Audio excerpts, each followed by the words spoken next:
Nathan Cassar.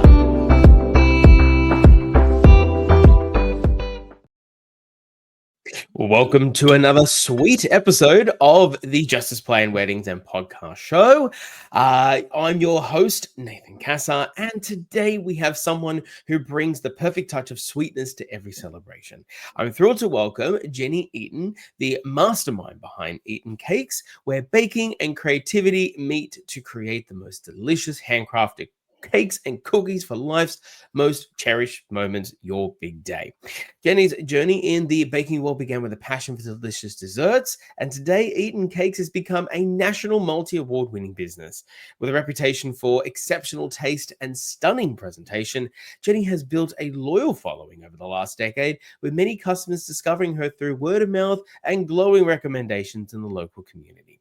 But it's not just about the cakes for Jenni. She's dedicated to giving back. In 2021, she launched the $5 Love in a Tub initiative, selling cake cutoffs to raise funds for local charities. So far, the community has embraced this sweet initiative, and I don't see why they wouldn't have, raising nearly $350 to support families in need. That is extraordinary. In today's episode, Jenni will be sharing some essential tips for couples looking to choose the perfect wedding cake. From finding a trusted baker and sampling cakes to understanding the importance of reliability and customer service, Jenni will guide you through the ins and outs of cake planning.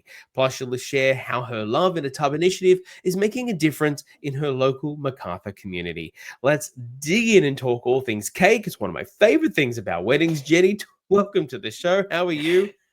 Thank you. That's an awesome intro. I love it. You're welcome. You can take that and you can use it for any other thing you like. I'm available on weekends. Actually, no, I'm not available during the week mostly. Jenni, look, I actually live in Parramatta now in Western Sydney, but I originally I grew up in the MacArthur region, and so it's still home for me. And what I love is that you've been supporting the local community for a long time. We're talking offline before we started the show that this is a real pillar piece of how you relate as a business owner to the MacArthur region, but more importantly, just as a person, as an entrepreneur, as a mum, as someone who exists within a local community, you've seen a real need to not just make great cakes. And mind you, if I know the audience, I can only just say it. You can't taste it, but I can tell you that our cakes that taste amazing. But you're doing something beyond simply just doing a great service. So how did it come about, that idea about the Love in the Tub? Because I'm really curious about that. Yeah. So I've been baking for 12 years now. So it's obviously been only in the last 4. So the bigger that the business has grown, obviously we have a lot of leftovers, and there's only so many people that will happily take it each week. Oh no, I can't stop. They've got to stop eating cake.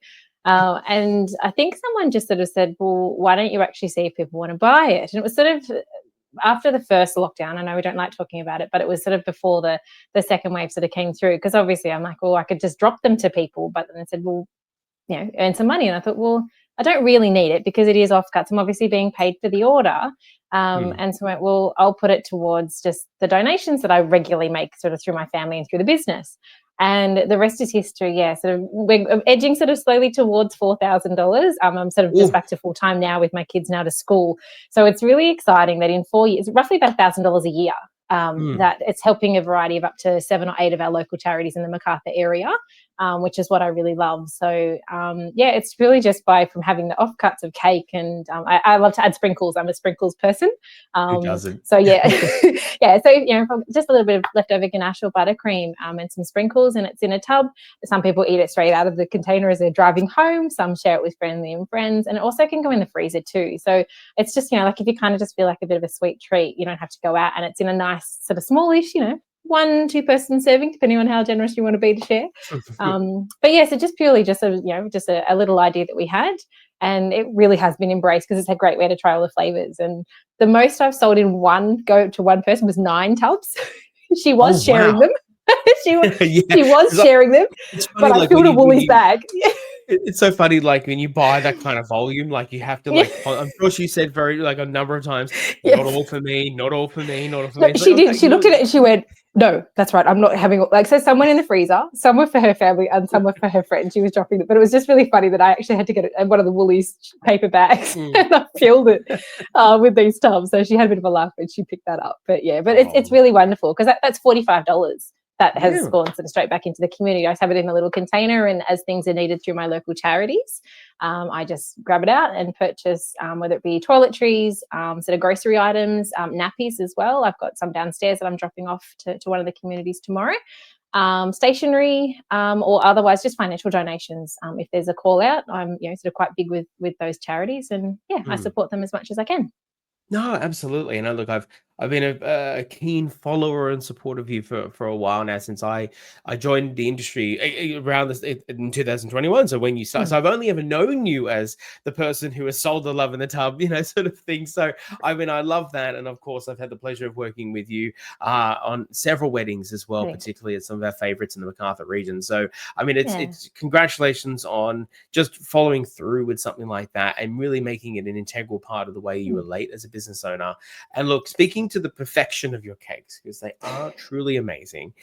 Couples are obviously, cake is an interesting thing at the moment. Some, I must admit, are sort of potentially looking for ways to maybe not actually have a cake. And so the question really is it about, if they are going to really, because, I think people are still like, sort of like, oh, if we get one, it has to be good versus just a, whatever kind of one.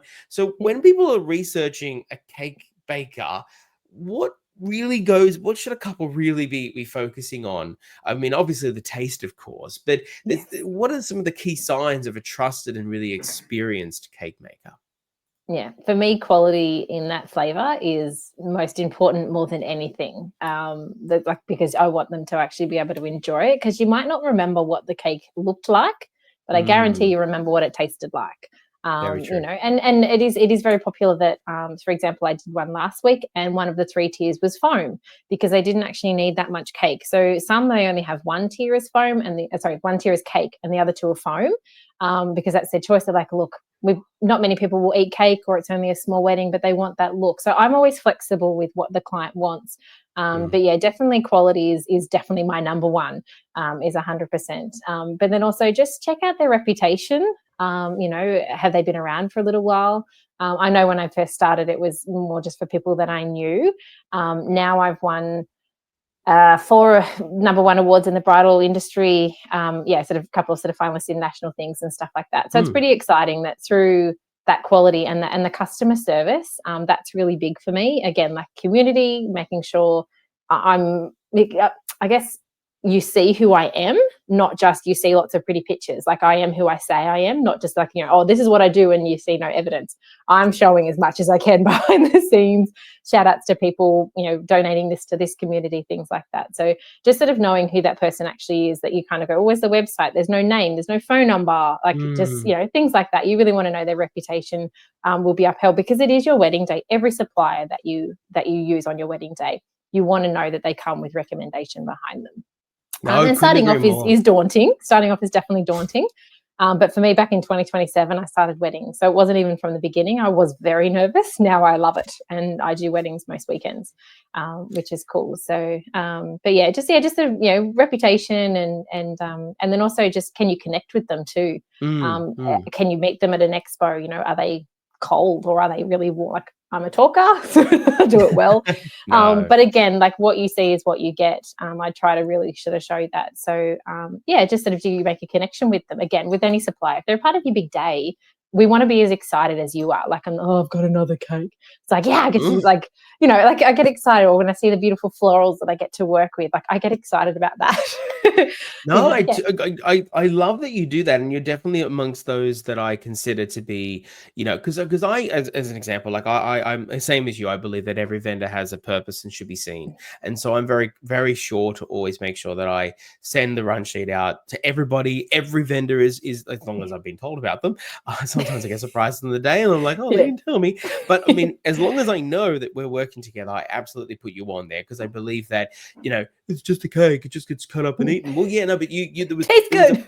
Of course, but you still contributed. It was still an important part of the decision-making process, and more importantly, it's a centerpiece. There's a moment that I have to obviously curate that out of the cake cutting experience and all that, Yeah. and it just goes to the whole sum of the whole.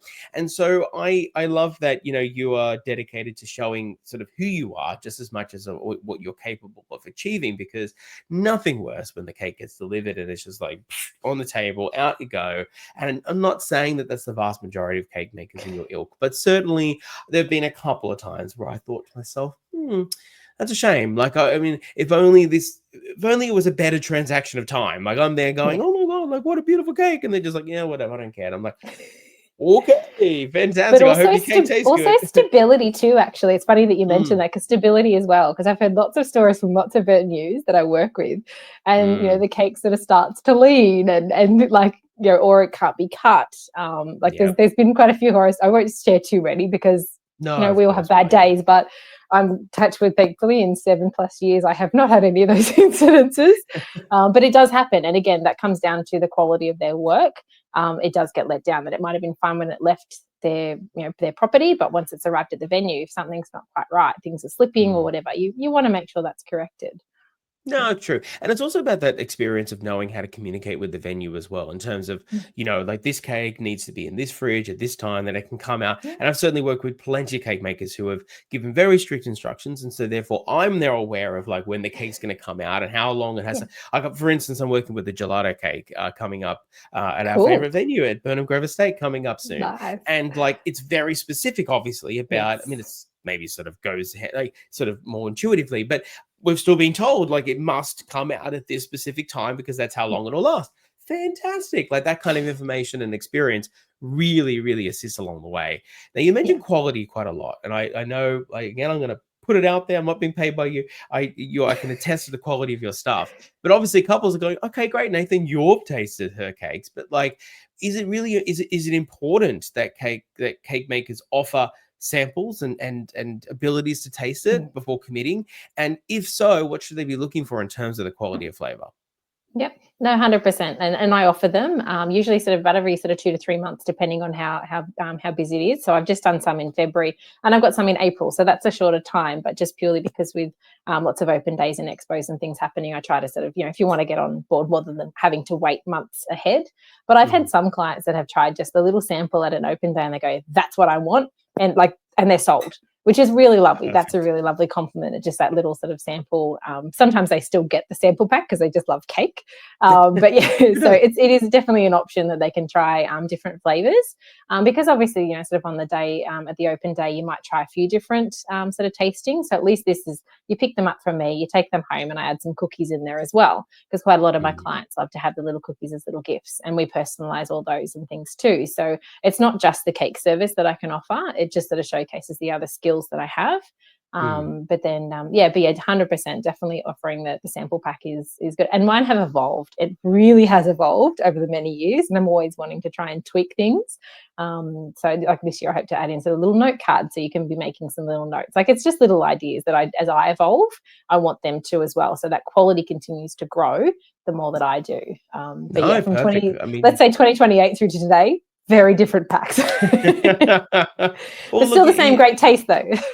no, you bring a great point though, that it's those little touch points. Of course, like then it's those little surprise and delights that go a little bit above and beyond, in the sense that, I mean, are all cakes made equally? Of course not. But at the same time, generally speaking, there is a broad sort of, general spectrum of cakes where you go, okay, it's a wedding cake. Okay, great.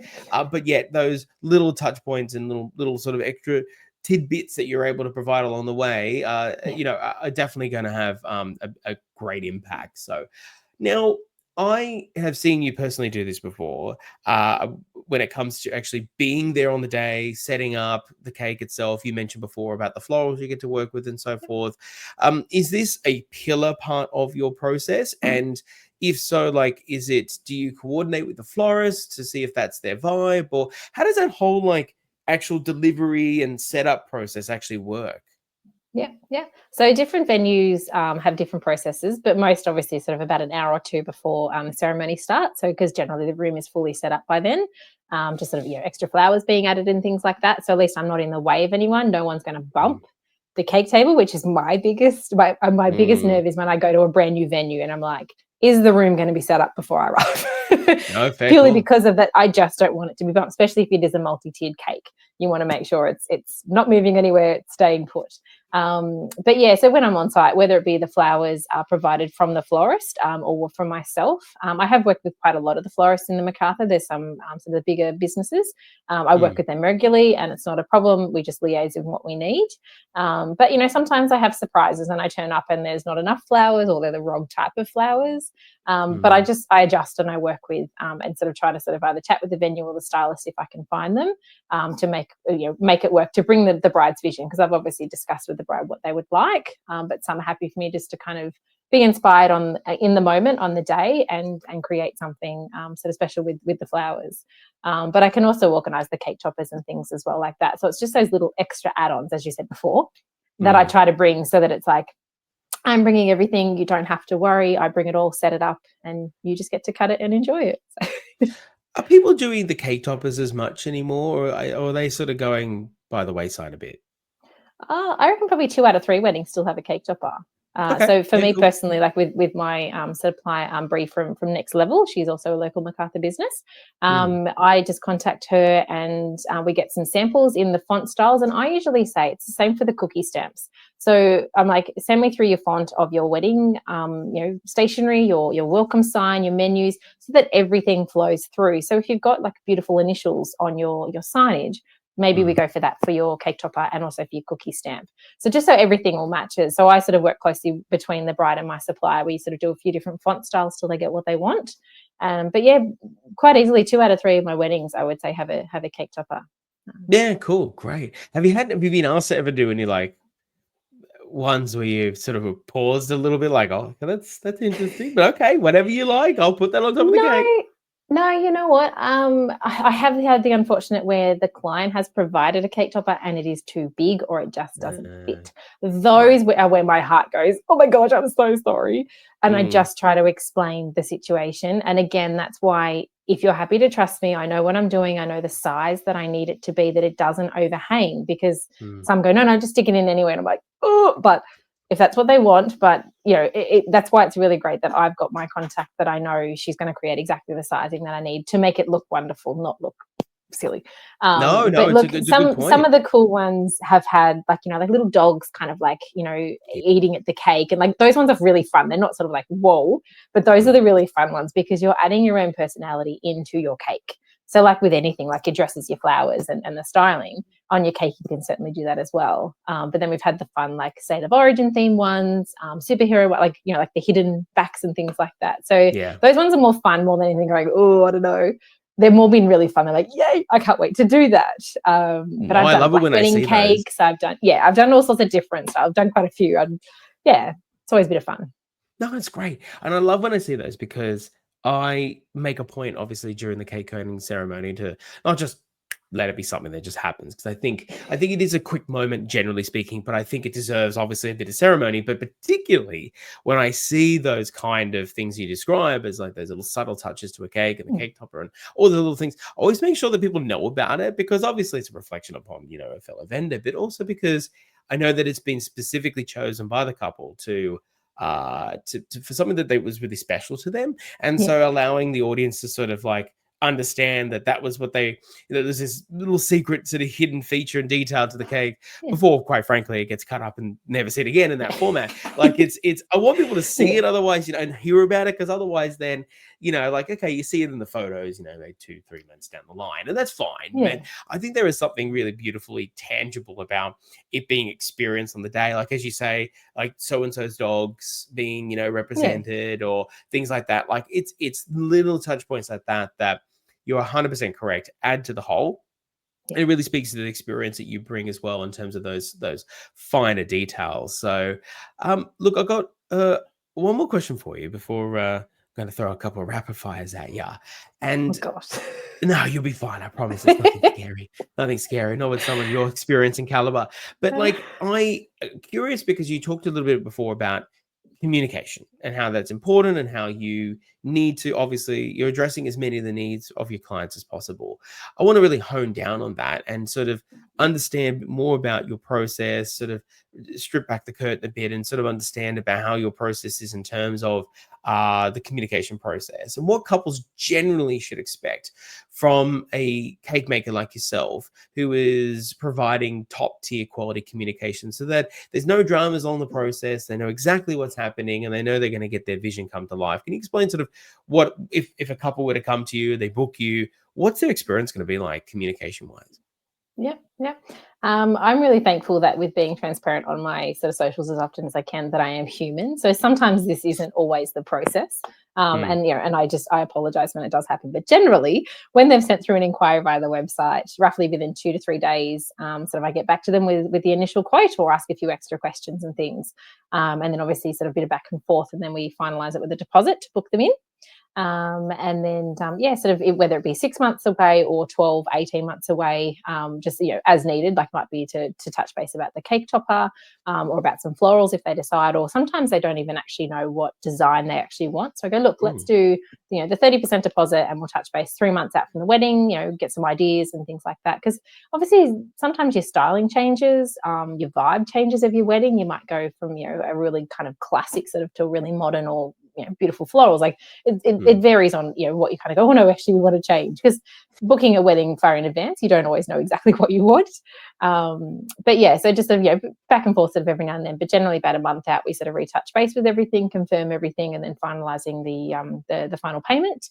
Any last minute bits and pieces, like if they're hiring a stand from me, or again, finalizing the cookies or picking those up, things like that just before the wedding. And then on the wedding day, I'm like, I will liaise with the venue. I know what time I need to be there. Leave it to me. So they've got that peace of mind that, and even for example, if I'm doing the Krispy Kreme donut tower, which is quite popular. I know, I love them. They're so great. Well, the leftover ones always go to the kitchen, and I don't know. Oh yes. I always go, I pick those up, and again, I make sure the quality of them is okay. I have sometimes stood there at the shop going, I actually want a different box, please, because I wasn't happy with them. So I sort of, just, it's again, that quality again, that I want to make sure that everything's sort of great. But yeah, I set it all up and I take all the rubbish away, and sort of make sure everything's sort of ready to go. So like whatever is required for like to have it there as the end product. Sort of I take that stress away from me. It's like, do you need anything from me on the day? Contact, my bridesmaid. No, I don't need to. I'm good. Everything's under control. And they're like, what do we do on the day? Just enjoy yourself. Really having that knowledge. No, but sometimes they do. They love to make sure everything's going to go off. And I said, well, that's why you put that trust in your suppliers, that we know what we're doing. And if we have to, we bounce off each other. But yeah, again, like I'm not perfect. Sometimes I do have hiccups and things, and I will be first to put my hand up and apologize when it's needed, because sometimes life happens and it's been a week and I haven't got back to your email. But again, as soon as I can get to it, I do. Just say, look, sorry, sickness, life happens, disasters, like things, but being real. And that's one thing that I'm like, I am a human being, and I'm also a mum as well, first and foremost. That's the reason why I do this, just to have a legacy for my 2 boys. They're my why, so they're always going to be first before the business. But yes, most of the time that's the process of how it works. There's just those odd few. Look, you're dealing with other people. It's people dealing with people, and so at the end of the day, doing it all cookie cut is going to take away the humanity that you described before. But also, as you said, being forthcoming, just projecting yourself as what you see is what you get is a really great sort of general way that I would argue any couple should be viewing their potential vendors. And I love that you keep coming back to the fact that they need to trust us, because I mean, obviously trust is earned and trust is built, but once that has been taken place, it is abundantly sort of important that that trust is played out on the day, particularly because it's just I despair when I see, like in my world, I despair when I see things like, actually I saw once where the run sheet was their screensaver when they like their lock screen, and I was like, no, that's the worst stress I can imagine. And yet that translates to other things. It's like, oh, okay, has the cake been done this time? Has this thing been said? And it's like, guys, like if you had us all here today, you clearly trusted us to some degree. So just really lean on that. And if we fail, and enjoy your day. It goes quick, and you just need to focus. And I often do so that you can't predict, like today it's raining. You can't predict the weather. You can't predict, like I said, mishaps do happen sometimes.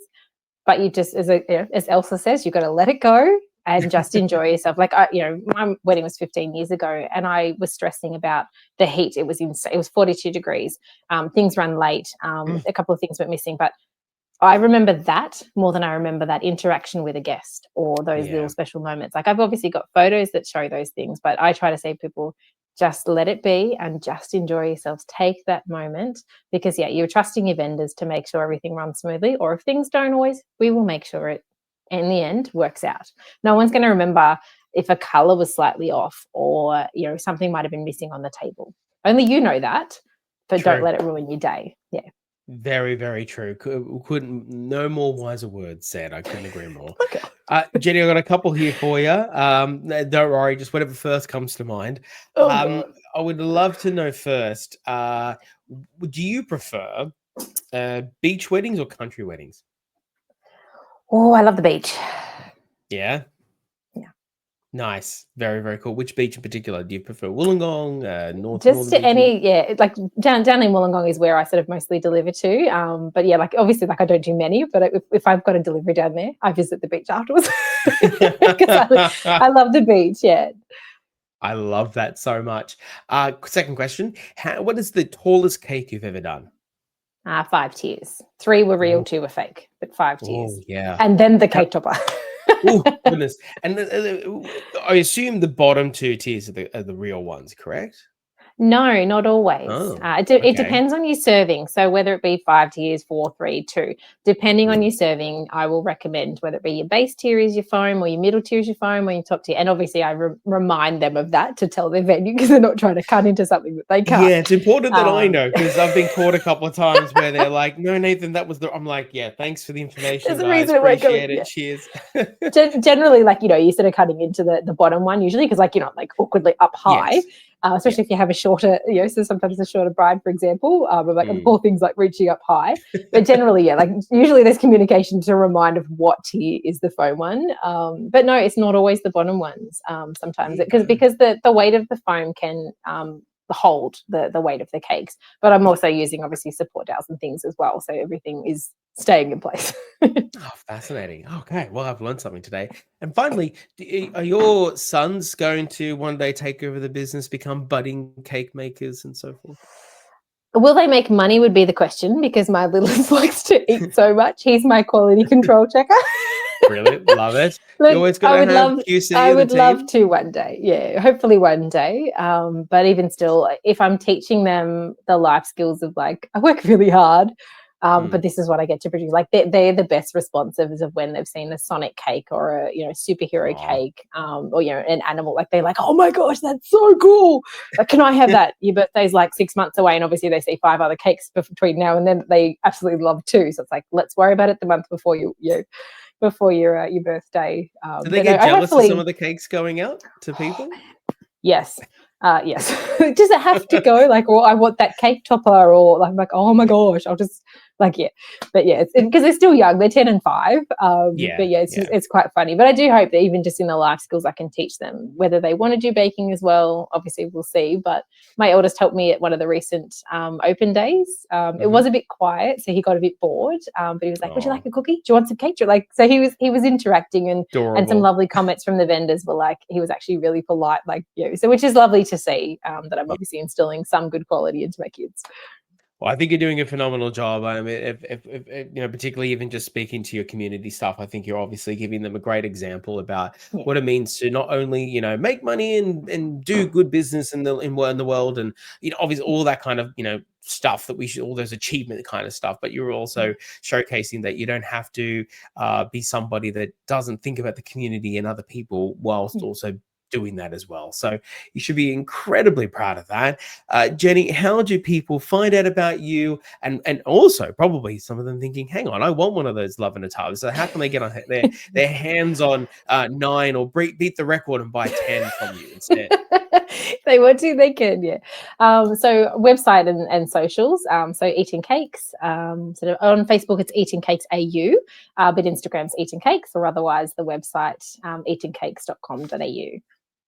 Excellent. And I remember asking you if that was your real name, and you said absolutely it is. And I just thought that is just It's just perfectly meant to be, and it Yes. just still gets me every time.